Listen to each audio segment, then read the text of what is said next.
आज़म शहबाज शरीफ और आसिफ जरदारी की खुफिया मुलाकात का इंकशाफ। ज़राए के मुताबिक खुफिया मुलाकात रात गए लाहौर में हुई।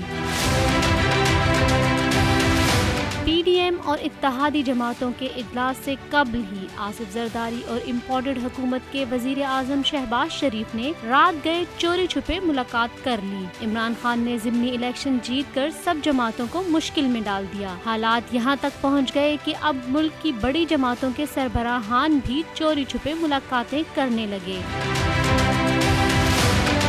ज़राए के मुताबिक दोनों रहनुमाओं ने पंजाब की मौजूदा सियासी सूरत हाल पर तबादला ख्याल किया। मुलाकात के दौरान आसिफ जरदारी ने फिलहाल हमजा शहबाज को इस्तीफा देने से रोक दिया, जबकि शहबाज शरीफ ज़िमनी इलेक्शन में शिकस्त के बाद हमजा शहबाज को इस्तीफे का कह चुके थे। आसिफ जरदारी ने मुलाकात के दौरान कहा कि आप किसी भी मामले में जल्दबाजी ना करें। सियासत में कई ऑप्शंस होते हैं, मरकज और पंजाब में मिलकर बहुत से फैसले करेंगे।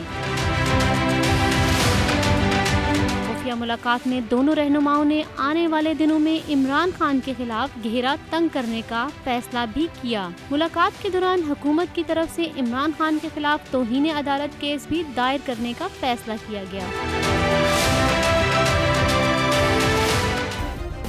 सब्सक्राइब करें और बेल दबाएं ताकि कोई खबर रह न जाए।